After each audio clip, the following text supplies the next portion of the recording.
Aujourd'hui, qui était retenu captif dans une vie de péché, soit totalement libéré dans le nom puissant de Jésus. Je déclare la liberté, je déclare la liberté dans le nom puissant et glorieux de Jésus.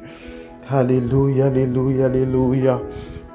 Oh oui, mon frère, ma sœur, car c'est pour la liberté que Christ nous a affranchis. Tu as été affranchi pour dominer sur le péché. Tu as été affranchi pour que la mort n'ait plus raison de toi. Le péché n'ait plus raison de toi. Et aujourd'hui, je déclare que nous dominons sur toute forme de péché et que nous sommes purs et saints, car il est saint, dans le nom puissant de Jésus. Nous allons maintenant invoquer la présence de Dieu parmi nous, car sa parole dit: invoque-moi, je te répondrai, je te montrerai les choses cachées, les choses que tu ne connais pas. Que la grâce qui nous a été faite d'être aujourd'hui parmi entre frères et sœurs puisse être déversée et manifestée par la présence de son Esprit Saint, qu'il soit lui et lui seul au contrôle de ce moment. Élève ta voix et prie. Esprit Saint de Dieu, nous te désirons encore ce soir en ces lieux. Nous avons faim de toi, nous avons soif de toi. Nous prions afin que toi et toi seul sois au contrôle de ce moment de partage, de ce moment de prière. Nous prions que les désirs de nos chairs puissent se taire afin que toi et toi seul puisses parler. Esprit Saint de Dieu, toi et toi seul sois l'alpha et l'oméga de ce moment de partage. Sois au centre et au contrôle, là où des pensées étaient en train d'errer, là où des pensées impures étaient en train de dominer sur la vie de quelqu'un. Je déclare aujourd'hui que toi tu prennes place. Fais ton entrée en ces lieux. Règne sur ma maison, règne sur chacune de nos maisons et sur cette plateforme. Apprends-nous tes voies, enseigne-nous tes voies, que nous ne repartons pas de ce moment de prière et de ce moment de partage comme nous étions venus. Nous croyons et nous savons que nous repartirons enrichis, nous repartirons changés, nous repartirons remplis et nous repartirons renouvelés, transformés au nom puissant de Jésus. Toi et toi seul parle, toi et toi seul règne, que nos désirs et nos sentiments se taisent, que nous ne puissions pas parler selon nos désirs, selon nos cœurs, selon nos mauvaises pensées, mais que nos pensées soient dirigées par toi. Merci de ce que tu as fait de moi, ce canal par qui tu veux aujourd'hui partager cette parole à tes enfants ainsi qu'à moi-même, Père de gloire. Alors je bénis ton Saint-Nom pour cette grâce et ce privilège qui m'a été fait et qui nous a été tous fait aujourd'hui d'être ici dans ta sainte et glorieuse présence. Nous nous inclinons devant ta sainteté, nous nous inclinons devant ta pureté et nous te disons merci pour ta présence, merci pour la grâce, merci pour le privilège, par le nom puissant et glorieux de Jésus. Ainsi nous avons prié. Amen, amen, amen, amen, amen, amen. Alléluia, alléluia, alléluia. Je rends encore grâce à Dieu. Je rends grâce à Dieu encore pour ce moment de partage, pour ce moment de prière. Et je crois et je sais que quelqu'un en sortira béni, que nous en sortirons tous bénis et que nous irons avec quelque chose de nouveau, avec de nouvelles résolutions, avec une sagesse nouvelle dans le nom puissant de Jésus. Alléluia. Alors, Maman Laura a reçu aujourd'hui, non plutôt hier, Laura, elle a reçu donc hier d'annoncer un jeûne de 3 jours. Donc elle a reçu d'annoncer un jeûne de 3 jours qui débutera ce mercredi jusqu'au vendredi avec les horaires habituels.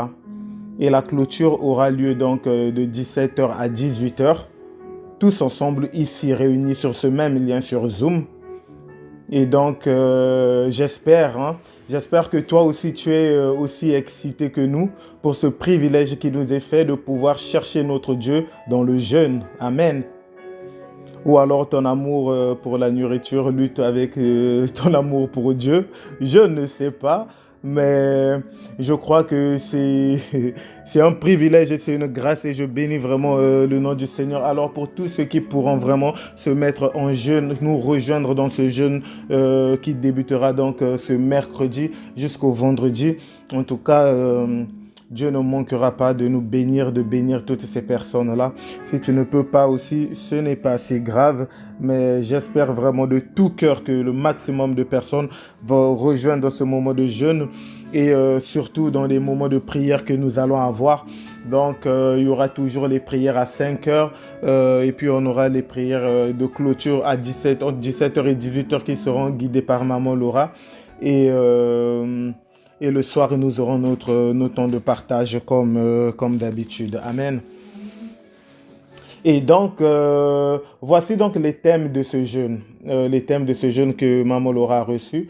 Donc, le premier, c'était briser la confusion de langage autour de soi, dans sa famille, dans son mariage, dans son travail, dans son ministère et dans ses opportunités. Et en deuxième lieu, il y a sortir nos noms des personnes oubliées comme Joseph. Sortir de l'anonymat, appeler les connexions divines. Amen. Et le troisième thème, c'était rendre grâce à Dieu et mettre sous la protection divine tout ce qui est à nous. Alléluia, alléluia. Donc, j'ai dit ces points comme ça, mais nous allons partager ces points dans le groupe après ce moment de prière. Comme ça, chacun pourra mettre un œil dessus et savoir exactement de quoi il s'agit. Allez, donc, le Seigneur m'a mis à cœur de diviser ces 3 sujets sur les 3 jours que nous aurons. Et donc, voilà, ma femme me souffle que c'est ce qui était prévu. Donc, on ne s'est pas concerté. Quand elle m'a donné ces sujets, moi, je les ai pris comme ça. Mais j'avais vraiment eu à cœur, en fait, de les diviser en 3. Comme le Saint-Esprit est le même, elle m'a dit que c'est ce qui aussi était prévu. Donc, je bénis le nom du Seigneur. Et donc, ce soir, nous partagerons en fait sur la première partie. Bon, j'espère qu'elle ne me dira pas qu'elle aussi, on lui a dit que nous partagerons sur la première partie ce soir.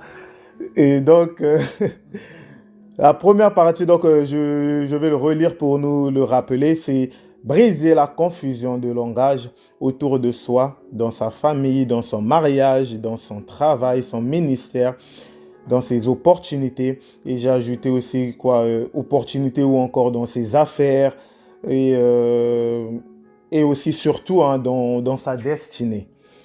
Amen. Donc, en parlant de confusion, le Saint-Esprit m'a mis à cœur de reparler de Lot. Alors, pour ceux qui nous ont suivis depuis le début de l'année, nous avons eu une série d'enseignements qui consistait à reconnaître les Lot et les Térak de nos vies. Amen. De reconnaître les Lot et les Térak de nos vies. Donc, on avait dit que les Lot et les Térak, c'était ces personnes ou encore ces situations qui nous aveuglaient ou qui constituaient un blocage ou un frein à notre avancement et donc à notre destinée. Amen. On a dit que Lot signifiait aveuglement ou encore voile. Et que Térak signifiait stagnation, non-avancement. Amen. Et donc, si nous lisons ces choses comme telles, ou si nous les entendons, ou nous les partageons comme ce que je viens de dire là, certains comprendront, mais d'autres non. Je m'explique. À entendre ce que je viens de dire, cela pourrait prêter à confusion et faire penser à certaines personnes que Lot était une personne mauvaise. Ou encore que Térak c'est une autre histoire, mais aujourd'hui, vraiment, le Seigneur me parlait de Lot. Hier, je veux dire, me parlait de Lot, en fait, et tout par rapport à ça.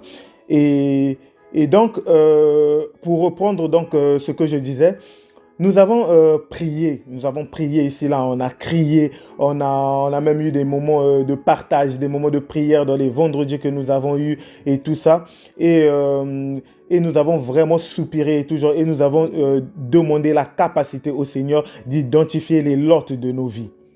D'accord?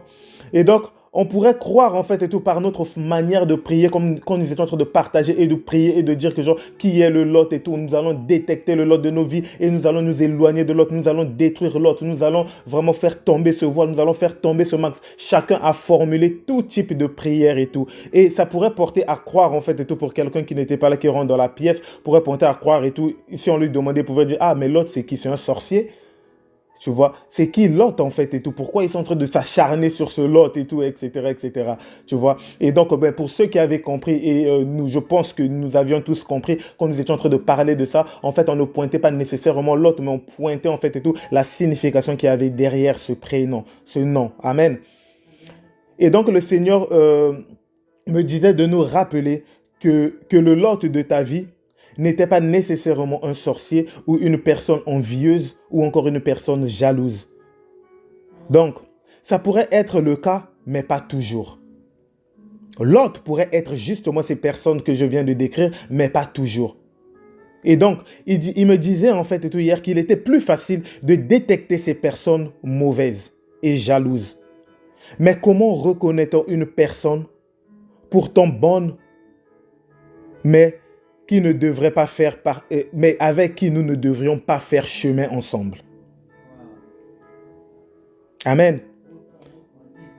Donc, il me disait qu'il était plus facile de détecter des personnes mauvaises, de détecter des personnes jalouses, mais comment faisons-nous pour reconnaître des personnes pourtant bonnes, mais qui ne font pas partie du plan de Dieu pour notre destinée, ou avec qui nous ne devrions pas faire chemin ensemble? Malgré leur bon cœur, malgré leur bonté, malgré leur bienveillance, mais avec qui nous devons nous séparer. Amen. Car oui, une personne peut être de bon cœur. Une personne peut vous aimer réellement et sincèrement et ne pas faire partie du plan de Dieu pour votre destinée. Amen. C'est peut-être pour ça, quand j'ai lu ça, j'ai fait waouh, waouh Seigneur, qu'est-ce que tu es en train de m'enseigner là? Et il m'a ramené en fait et tout à réaliser que c'était peut-être pour ça que Abraham a eu du mal à s'en séparer. Car quand le Seigneur appelle Abraham et lui dit de partir de la maison de son père, Abraham emmène Lot et emmène Térak, son père. Ce n'était pas l'instruction de Dieu. Mais Abraham les emmène peut-être parce qu'il se dit, ah, c'est Lot, il m'aime. C'est mon père, il m'aime. Tu vois, ce sont des personnes en fait et tout que j'aime et ils m'aiment, on s'aime. Donc je les emmène avec moi. Tu vois, et ça a pris comme ça beaucoup de temps à Abraham. Avant de réaliser. Au fait, je dis ça a pris beaucoup de temps à Abraham avant de réaliser, mais en vérité, il était fallu même à Dieu, au Seigneur, de s'en mêler en fait et de créer une situation pour qu'au final, Abraham arrive ou vienne à se séparer finalement de Lot.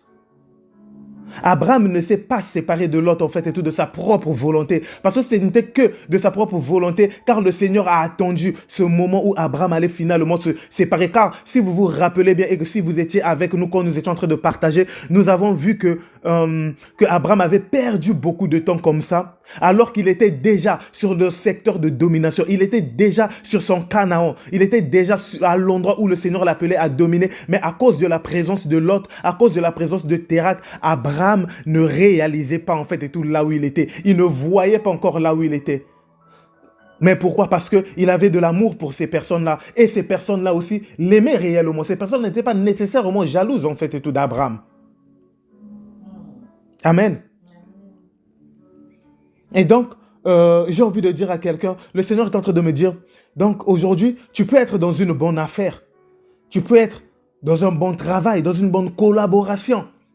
Tu vois, qui t'apporte de l'argent. Une situation fructueuse. Tu peux être ça peut être un mariage, ça peut être n'importe quoi en fait. Tout ce qui peut te venir à l'esprit en fait. Tu peux être là en train de mener de bonnes actions. Mais ce n'est pas nécessairement le plan parfait de Dieu pour ta destinée. Amen.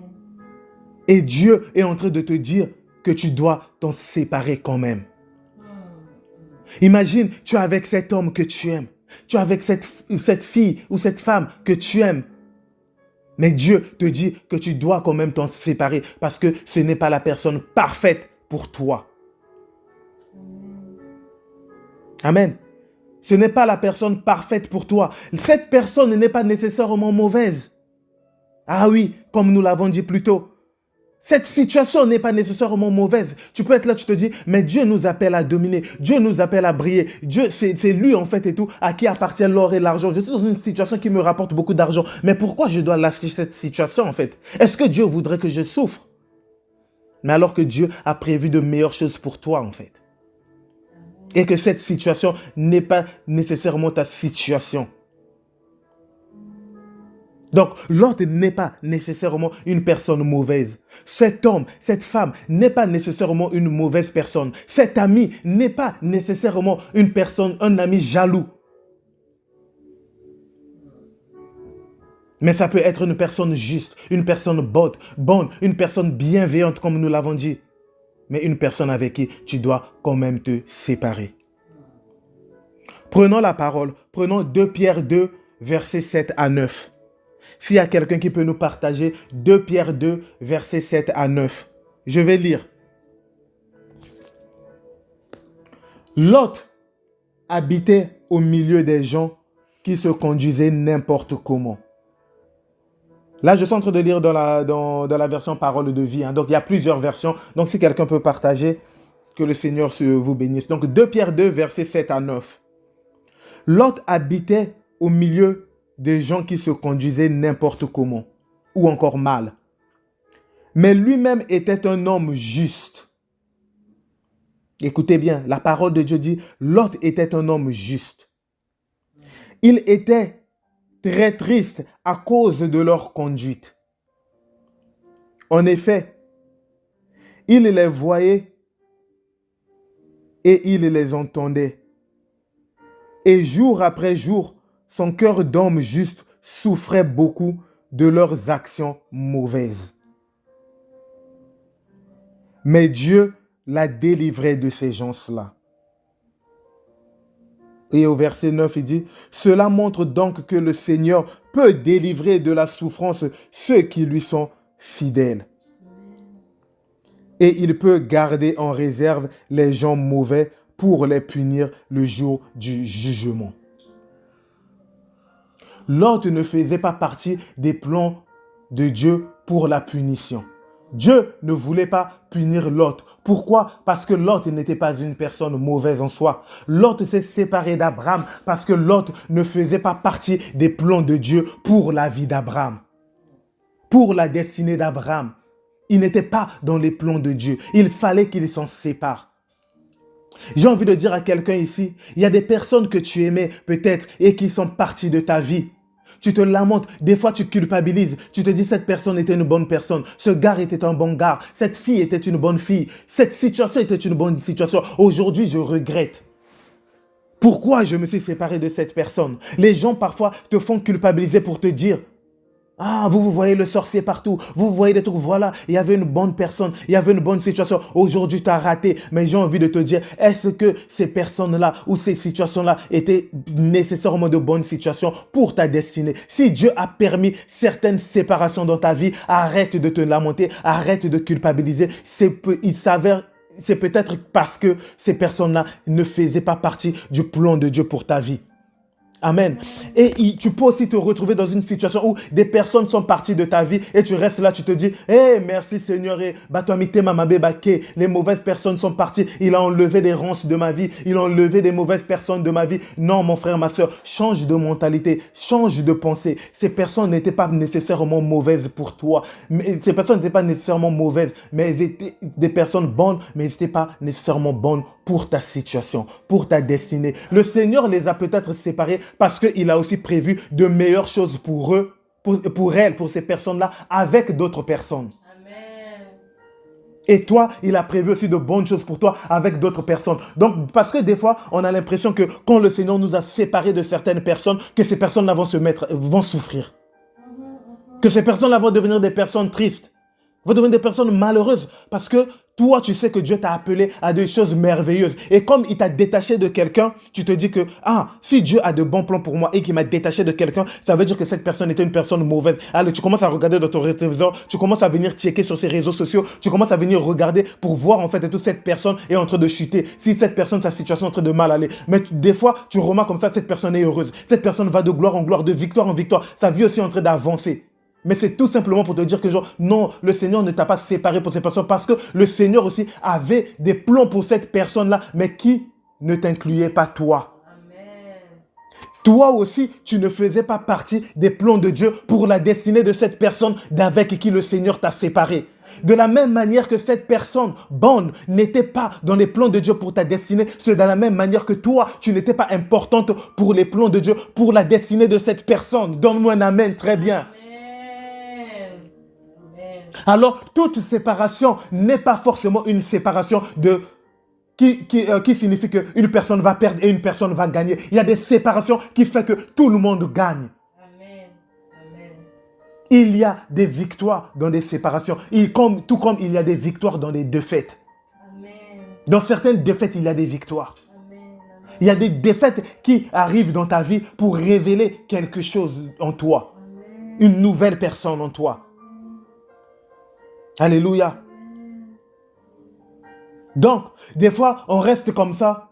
Tu pries, tu sais, le Seigneur peut te séparer de quelqu'un. Tu restes comme ça, tu pries, tu commences à te poser les questions, tu commences des fois à tomber dans cette confusion.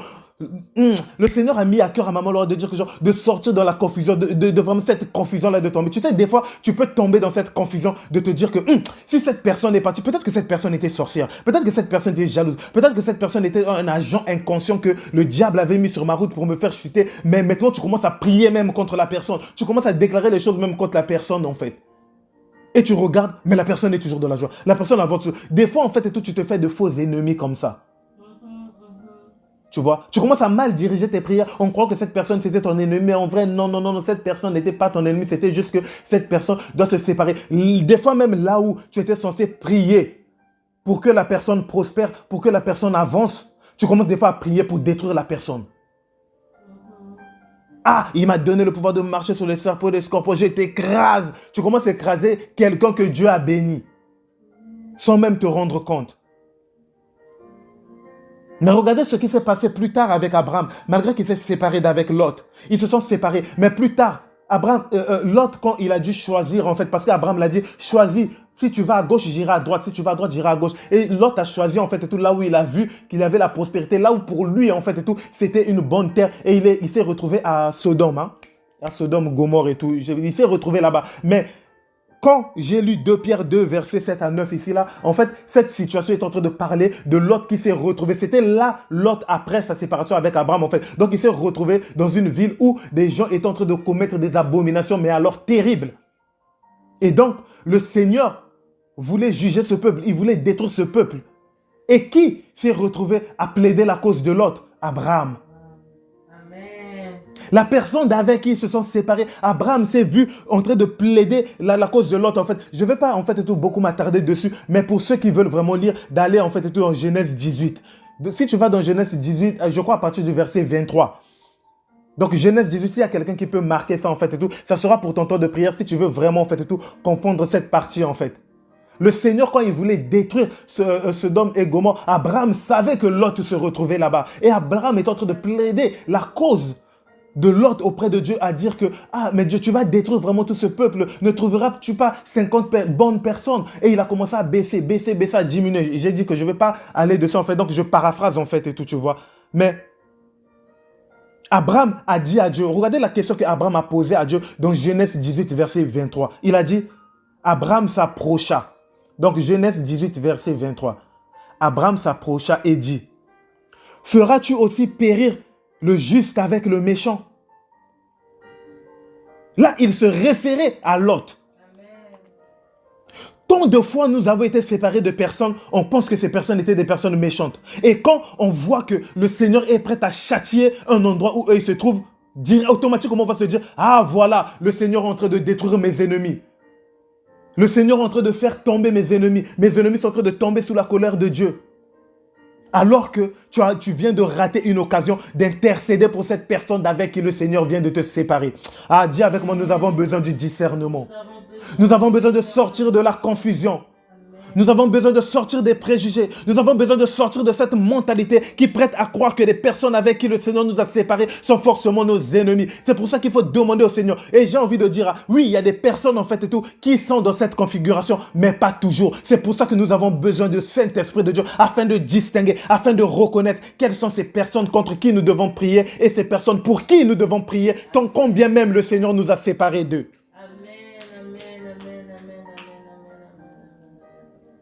Abraham a dit, feras-tu aussi périr le juste avec le méchant? Et pour ceux qui connaissent l'histoire, finalement, le Seigneur a envoyé son ange, a envoyé ses anges que Lot avait d'ailleurs reçus. Lot, qui était au milieu de cette vie de péché, avait reconnu les anges de Dieu, il les avait reçus chez lui, ils avaient même passé la nuit chez lui et le lendemain, il avait pu sortir Lot avant la destruction de Sodome et Gomorrhe. Donc, Abraham s'est retrouvé à intercéder pour la vie de quelqu'un avec qui il s'était séparé. Et comme ça, Lot a pu être sauvé. Il y a des personnes qui doivent être sauvées par tes prières, mais avec qui vous vous êtes séparés, mais pour qui tu dois encore prier. Amen. Je ne sais pas qui dans ta vie. Je ne sais pas qui, mais il faut demander le discernement à Dieu. Car il y a des personnes contre qui nous devons... il n'y a pas des personnes contre qui nous devons prier en vrai. En fait, c'est des esprits qui manipulent ces personnes-là. C'est contre ces esprits-là que nous devons prier. Et non pas contre ces personnes. Quand on dit notre combat est de la chair et non, nous combattons quoi? Par la chair, par l'esprit et non pas par la chair. Merci. Donc voilà, nous devons reconnaître et discerner cela.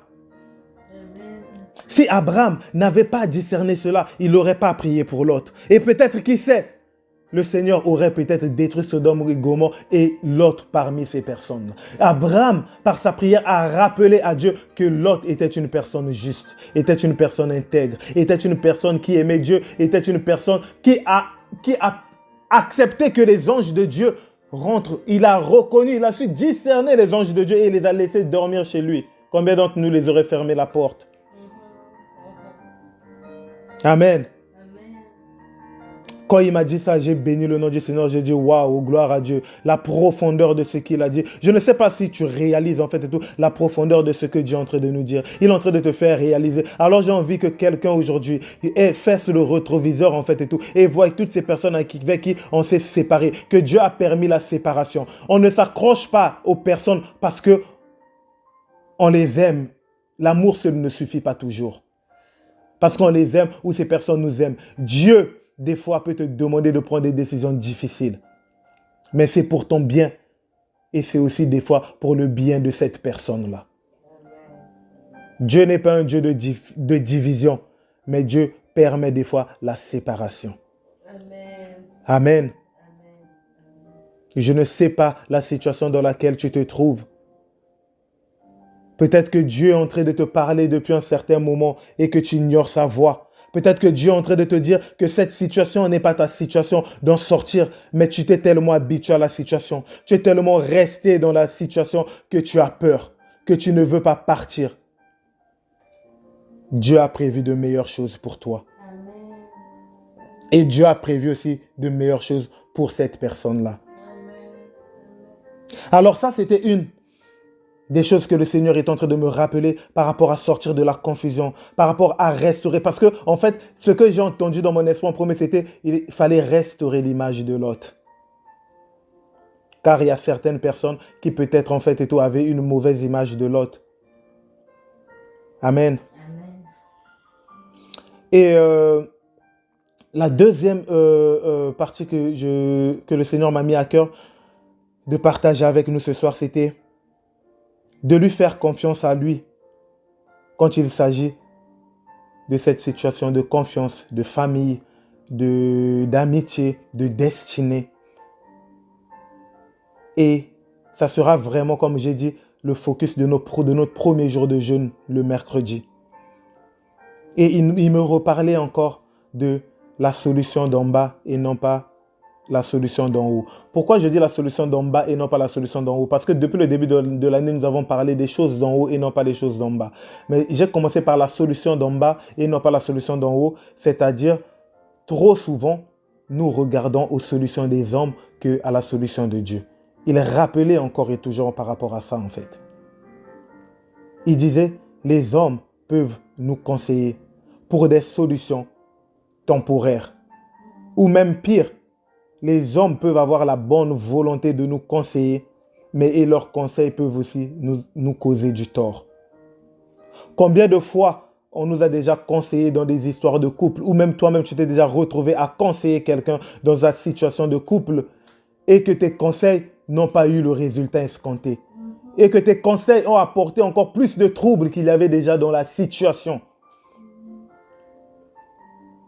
Alors que le conseil d'en haut, qui te vient du Saint-Esprit, te donne la sagesse d'en haut pour une solution permanente. Pour une solution qui restaure des situations, qui restaure des couples, qui donne la vie à ceux qui étaient morts. Qu'est-ce qui mourait dans ta vie? Tu soupires et tu as soif de solutions. Elle te viendra ni de l'Orient ni de l'Occident, mais elle te viendra d'en haut, de l'Éternel, notre Dieu. Le Seigneur est en train de me dire à quelqu'un, encore une fois de plus, d'arrêter de regarder aux solutions d'en bas,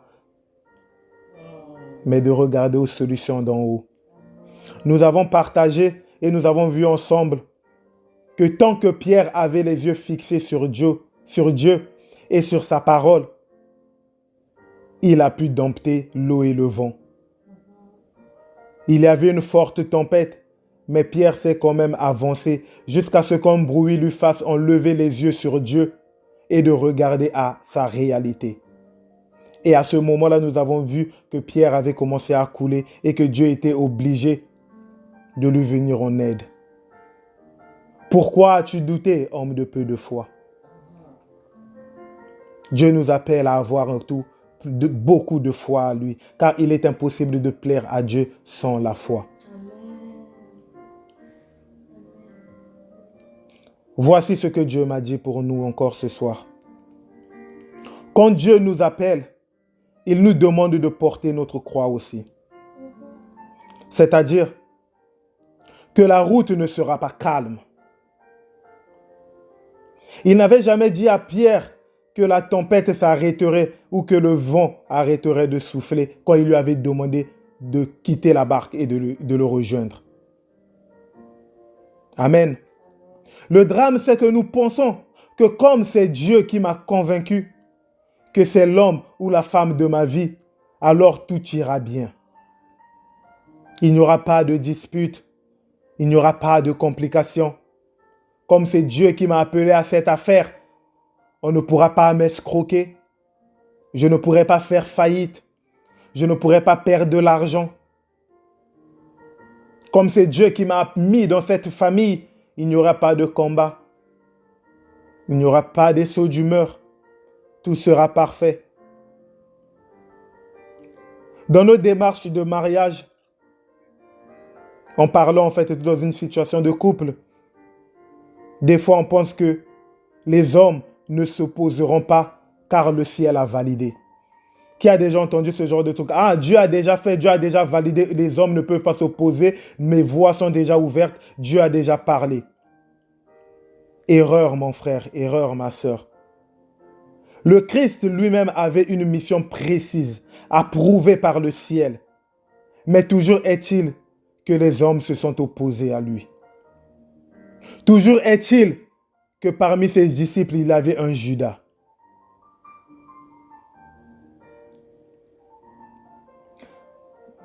La Bible dit que le roi Hérode, quand il a pris par les mages, arrivé à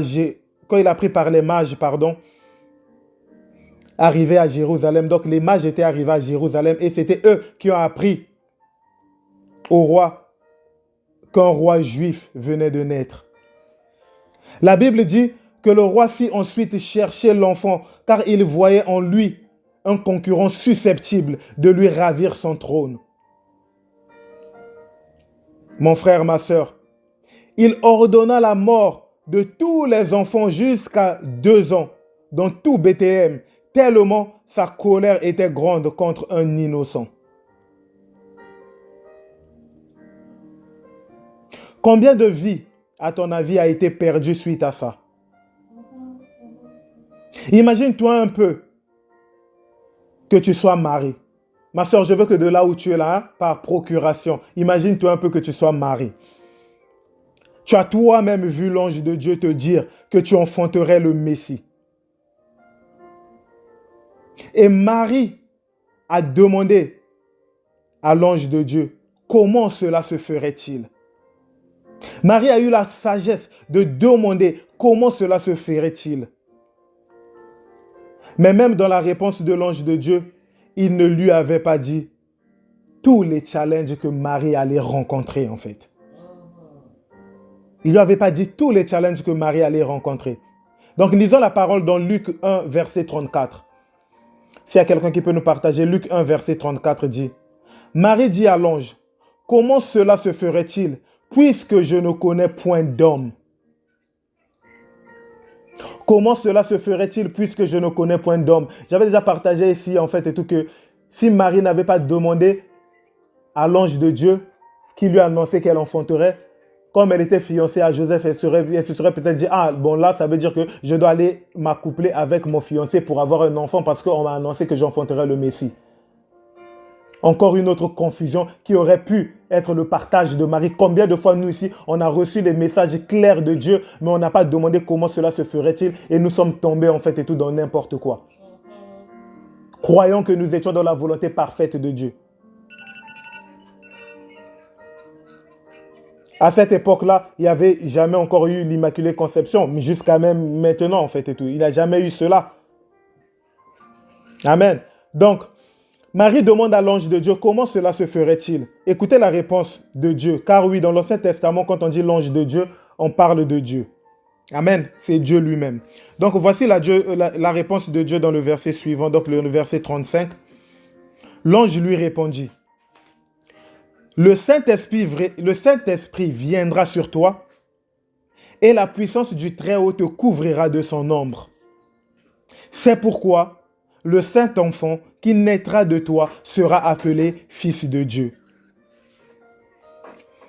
Allez, continuons. Au verset 36, il dit, voici Élisabeth, ta parente, a conçu elle aussi un fils en sa vieillesse. Et celle qui était appelée stérile est dans son 6e mois. Amen. Et donc, l'ange de Dieu finit au verset 37 pour dire, car rien n'est impossible à Dieu. Et Marie répondait juste après, dans le verset 38. Donc, écoutez la réponse de Marie qui dit, Marie dit, je suis la servante du Seigneur, qu'il me soit fait selon ta parole. Et l'ange quitta Marie. Mon frère, ma soeur, quelqu'un ici a-t-il vu ou est-ce qu'on a annoncé à Marie la tentative de tuer son enfant? Quelqu'un ici voit là où l'ange de Dieu dit à Marie que quand tu seras enceinte ou quand ton enfant naîtra ou quand le Messie naîtra, il y aura tentative de meurtre à sa vie?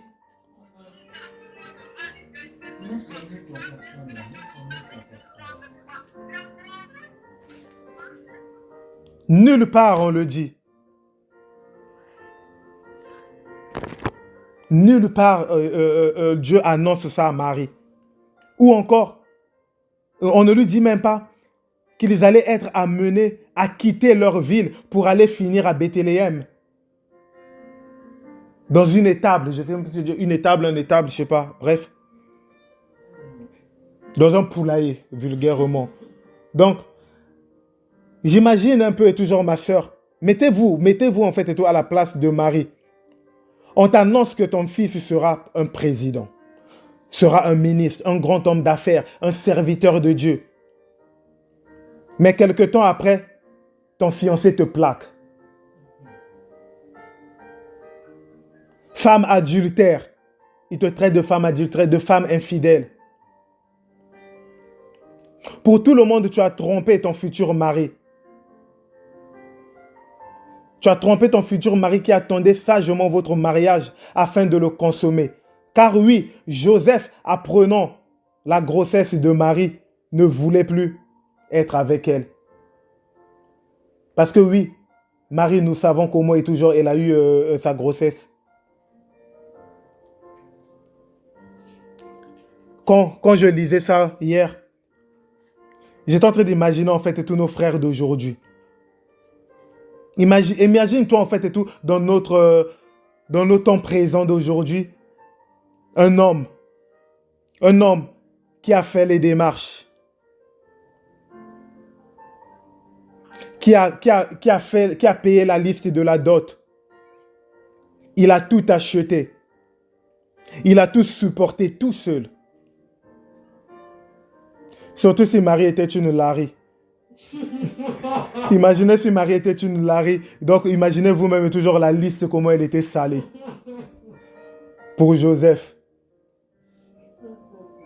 Côté papa, côté maman, côté tata, moi aussi, côté oncle, côté cousine, je ne sais plus. Chez ma femme, là, il y a tous les côtés. Le frère a supporté tout ça. Joseph a supporté tout ça. Imagine un peu un frère ici, là, en fait, et tout. Tu as supporté tout ça. Tu as tout donné. La Weston du beau-père, charismatique, tu as pris, tu as tout donné. Je ne sais pas qui connaît le film Jamais sans ma fille et toujours chez les Larry, c'est Jamais sans ma Weston. Donc la Weston du beau-père a été achetée. On a pris, on a tout donné. Tu as tout supporté. Bon, je ferme la parenthèse, hein, car j'aime ma femme, je ne veux pas les problèmes ce soir. Donc je disais, tout est prêt pour le mariage. Donc entre Marie et Joseph, tout était déjà prêt. Réservation de la salle. C'est la sœur Nina qui vient de se marier. Elle connaît ce qu'est les dépenses du mariage.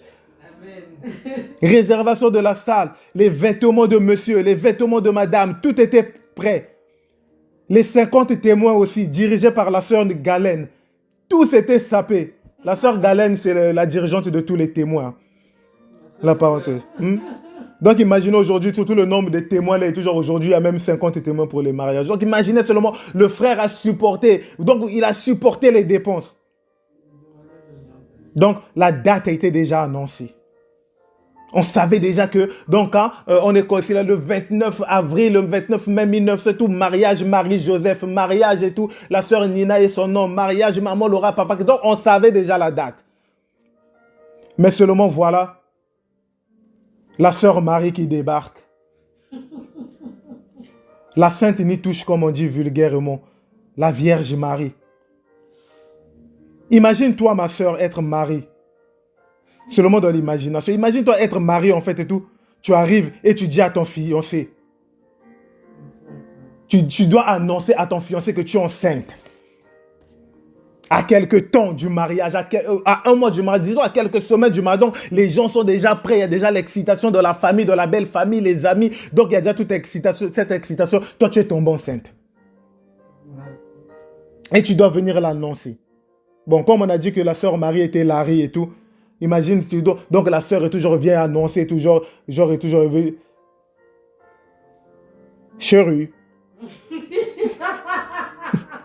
Chérie. Ah ben chérie, ngeni tatambila chérie.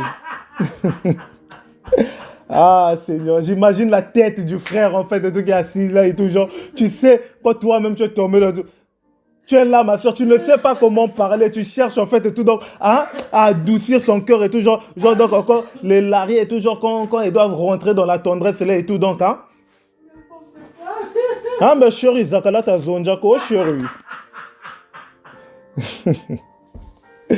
Ah, mais chérie, Angetibé, la boko, chérie. Chérie, mon lapin, comme on l'avait dit dernièrement, vous donnez des noms bizarres et toujours à vos gars. Ma soeur, j'ai envie de dire, toi-même tu sais, nous le savons tous, quand tu as gaffé, mais en réalité tu n'as pas gaffé en fait. Toi-même tu sais le niveau de ton droit, tu commences à chercher les mots en fait, tu sais comment c'est chaud à venir annoncer à quelque temps du mariage. En fait, tu es en train de regarder les dépenses, tu regardes en fait et tout la honte que tu dois porter, tout ce qui doit se passer autour, mais tu es en train de te demander en fait et tout, mais comment je veux faire en fait. Imagine, tu viens là en fait et tout. Ah, mais chérie, donc, mais c'est quoi, Jerry, c'est quoi. Après, boum, Jimmy. Rabba Santa, j'imagine le frère Joseph en train de parler en langue et tout. Il est assis, il est toujours, tu viens l'annoncer que à quelques jours du mariage, chérie, je suis enceinte. Et non seulement je suis enceinte, je n'étais pas trompée, ce n'était pas d'un homme, c'est le Saint-Esprit qui m'a enceinté. Imagine le scandale. Non, mais on est en train de rigoler. Mais j'ai envie de dire à une sœur, Imagine le scandale aujourd'hui. Tellement, surtout que nous sommes tellement attachés à la réputation. Et que tout le monde parle dans la ville. Tout le monde parle de vous dans la ville comme une fausse vierge. Ah, la sœur en crise, c'est devenu la sœur en crise. La sainte ni touchée enceinte. Vous vous rendez compte, quelque temps avant son mariage, même tes 50 témoins là qui étaient là, ma copine, elle fait un groupe de chat pour dire, regardez là-bas, la sœur Intel, elle est tombée enceinte. Elle dit, oh, le Saint-Esprit, toujours l'Okuta, elle a trompé son gars. Imaginez en fait et tout, la honte. Quand j'étais en train de voir ça, je me disais, mais combien n'irait pas avorter en cachette en fait? Imagine, tu es seul chez toi et toujours la grossesse arrive en fait et tout.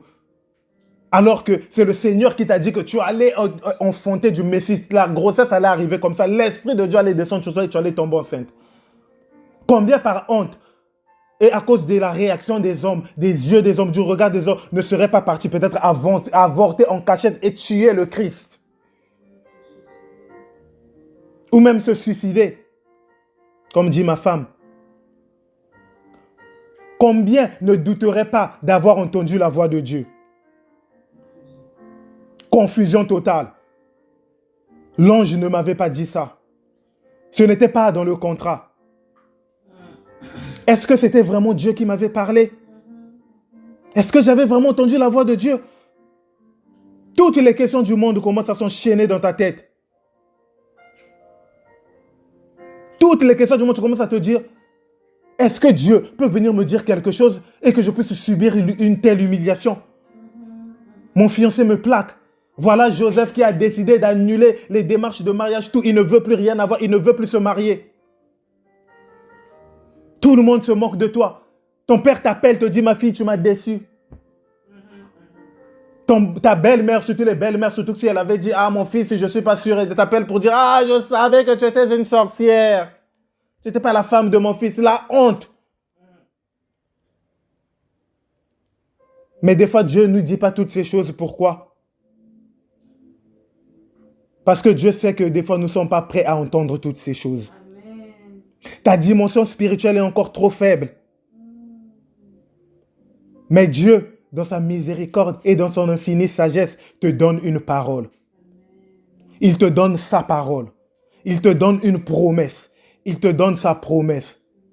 Comme quoi, le Saint-Esprit viendra sur toi et la puissance du Très-Haut te couvrira de son ombre. Amen. C'est pourquoi le Saint-Enfant qui naîtra de toi sera appelé Fils de Dieu. En fait, ce que Dieu est en train de dire ici, dans la première partie en disant, le Saint-Esprit viendra sur toi. Ah, je ne sais pas si quelqu'un est en train de comprendre ce que Dieu est en train de dire.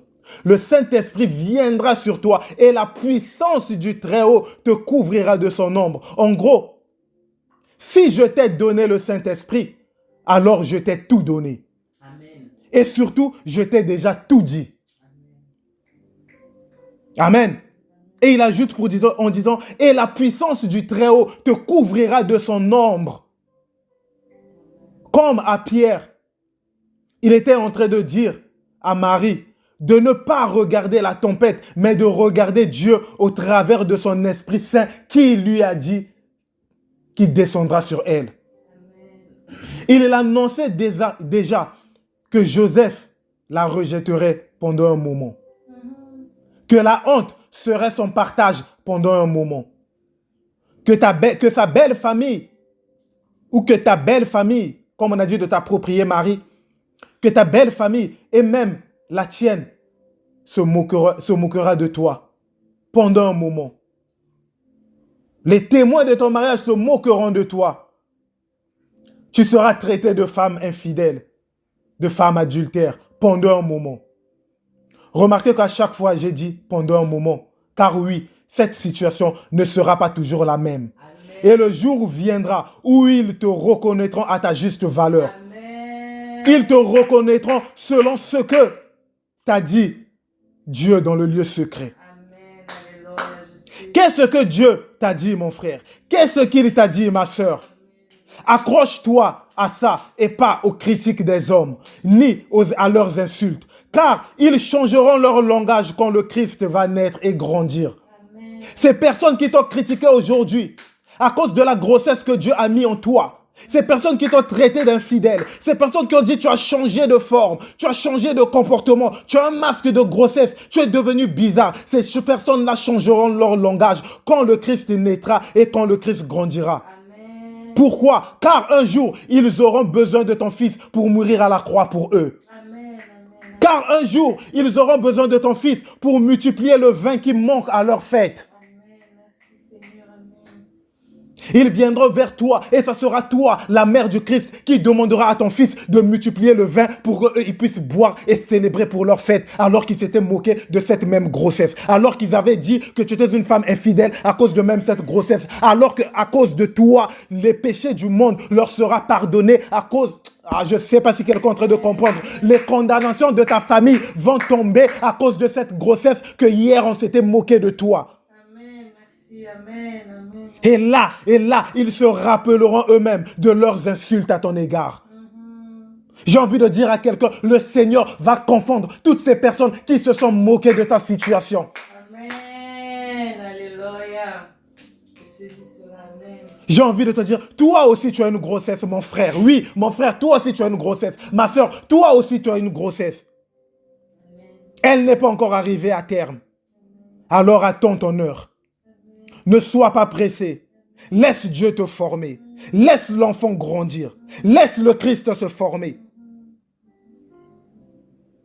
Ils te combattront par tous les moyens.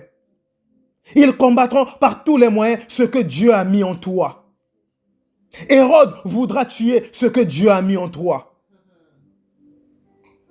Il voudra tuer pour que cela ne voit pas le jour. Et même quand cela verra le jour et que c'est encore petit, il ordonnera qu'on puisse tuer cela. On voudra tuer ton affaire alors qu'elle est en train juste de commencer à prospérer. On voudra tuer ton ministère alors que le Seigneur est juste en train de commencer à te faire briller aux yeux du monde. On voudra tuer ta visibilité au travail alors qu'on vient de te promettre une nouvelle promotion. Ça commencera par des critiques. Ça commencera par les insultes, comme pour te décourager. Mais garde la foi. Amen. Garde les yeux fixés vers Dieu. Car quand ils auront échoué, ils tenteront de te tuer comme Hérode a tenté de tuer le Christ. Et comme Hérode, ils échoueront dans le nom puissant et glorieux de Jésus. Alléluia, alléluia. Comme Hérode, ils échoueront. Alors j'ai envie de dire aujourd'hui à mon frère, ma soeur, nous allons élever nos voix et nous allons prier. Nous allons élever nos voix et nous allons dire à Dieu. Je sais qu'il est déjà minuit, mais nous allons finir par cette prière. Dans notre prière, nous allons dire à Dieu de nous sortir de la confusion. Dans notre prière, nous allons dire à Dieu de nous demander de détecter les mauvaises personnes avec qui on était séparés et des bonnes personnes avec qui nous avons été séparés, afin que nous ne puissions pas mal prier, afin que nous ne puissions pas maudire des personnes que Dieu a bénies. Nous allons demander le discernement de reconnaître ces bonnes personnes qui sont avec nous, pourtant bonnes, mais avec qui nous devons arrêter de cheminer ensemble. Car nous avons vu que l'autre n'était pas nécessairement une personne mauvaise, mais qui devait se séparer de l'autre. Ces personnes qui sont avec toi ne sont pas nécessairement mauvaises, mais Dieu a dit qu'ils ne sont pas essentielles pour ta destinée, mais que Dieu a dit qu'il n'a pas prévu ces personnes-là pour t'accompagner à ta destinée. Ces personnes-là ne sont pas nécessairement des Josué pour ta vie. Ces personnes-là ne sont pas nécessairement des Aaron pour ta vie, mais ces personnes-là peuvent constituer des Aman, mais peuvent constituer des Jonathan, des personnes bonnes, mais avec qui tu dois te séparer, avec qui ils ne vont pas continuer la marche avec toi. Alors prie aujourd'hui et déclare qu'aujourd'hui, je discerne, aujourd'hui, je vois clair, aujourd'hui, le lot de mes yeux tombe, je vois avec qui je dois me séparer. Demande la capacité à l'Esprit Saint de Dieu de te donner, de savoir discerner, car il est plus facile de reconnaître une personne mauvaise, car il est plus facile de reconnaître une personne jalouse, car il est plus facile de reconnaître une personne qui veut ton mal, une personne qui veut te ressembler, mais il est difficile de reconnaître une bonne personne, mais qui n'est pas essentielle pour ta destinée, de reconnaître une bonne personne avec qui tu dois malgré tout te séparer, car tant que tu es avec la personne, le Seigneur tarde de te montrer ce pourquoi il t'a appelé, car tant que tu es avec la personne, le Seigneur tarde de te sortir sortir de cette confusion. C'est la présence de cette personne apporte la confusion à ta vie. La présence de cette situation de travail apporte la confusion dans ta vie. La présence de ce business apporte la confusion de ta vie et t'empêche de voir les choses glorieuses auxquelles Dieu t'a appelé, aux choses puissantes auxquelles Dieu t'a appelé. Aujourd'hui, nous prions que Dieu nous donne le discernement de savoir distinguer et de savoir reconnaître ces situations dans le nom puissant de Jésus. Aujourd'hui, Dieu nous donne de pouvoir enfanter ce qu'il a mis en nous. Comme Marie, nous déclarons, ils nous persécuteront. Ils nous chasseront de nos villes. Ils nous chasseront comme Joseph. Ils nous vendront peut-être quelque part. Mais tout cela va concourir au bien de ceux qui aiment Dieu. Car sa parole dit, toutes choses concourent au bien de ceux qui aiment Dieu. Ils t'aideront sans même se rendre compte. Ils te persécuteront, mais en vrai, ils t'aideront au chemin de ta destinée. Alléluia. Comme Hérode a échoué de tuer le Christ, ils enverront la mort. Ils enverront des calomnies. Ils enverront des marabouts, des personnes pour consulter ta destinée, comme les mages ont vu la naissance du Christ, afin d'arrêter ta destinée, afin d'arrêter ta progression, afin d'arrêter ton élévation, afin d'arrêter ton entreprise, afin d'arrêter ton ministère, afin d'arrêter tes fiançailles, afin que tes fiançailles puissent être avortées, que tu n'arrives pas jusqu'au mariage. Ils iront consulter, ils voudront bloquer. Comme Hérode, ils échoueront lamentablement dans le nom puissant et glorieux de Jésus. Je déclare, je décrète et j'établis cela sur ta vie, sur ma vie, sur nos vies, dans le nom puissant et glorieux de Jésus. Alléluia, alléluia. Alléluia, alléluia. Amen, amen, amen, amen, amen. Amen, amen, amen, amen. Oh Seigneur, nous te rendons grâce, nous te bénissons, oh Yahweh, car nous croyons et nous savons, oh Père de gloire, oh que c'est toi qui agis, que c'est toi qui nous as changés, que c'est toi qui nous as transformés, que c'est toi qui nous as donné le discernement encore ce jour, que c'est toi qui nous as remplis, que c'est toi qui s'est manifesté, que c'est toi qui nous donne comme Marie de rester ferme, de demeurer ferme. C'est toi qui nous donne comme Abraham d'intercéder pour certaines personnes avec qui tu nous as séparés, Père de gloire. Je bénis ton Saint-Nom, je glorifie ton Saint-Nom pour la vie de tout un chacun, dans le nom puissant et glorieux de Jésus. Ainsi j'ai prié. Amen, amen, amen. Alléluia, alléluia. Amen, amen, amen, amen, amen. Au nom du Seigneur, je leur rends grâce et je bénis son Saint-Nom. Maman Laura a demandé que nous fassions une prière pour les enfants. Donc nous allons faire une prière rapide pour les enfants. Ensuite nous allons clôturer. Père de gloire, nous bénissons ton Saint-Nom pour la vie de nos enfants. Car ta parole dit de laisser venir à toi les enfants, car le royaume des cieux les appartient.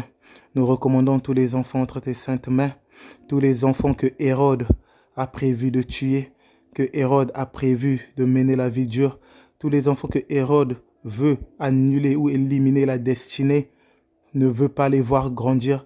Je déclare que les plans de l'ennemi ont échoué sur la vie de nos enfants dans le nom puissant de Jésus. Comme le Christ, nos enfants naîtront, comme le Christ, nos enfants grandiront, comme le Christ, ils accompliront ce pourquoi le Seigneur les a suscités sur cette terre, sur tous les plans, dans le nom puissant et glorieux de Jésus. Ainsi j'ai prié. Amen, amen, amen. Amen, amen, amen, amen, amen, amen. Alléluia. Car je bénis le nom du Seigneur pour ce moment de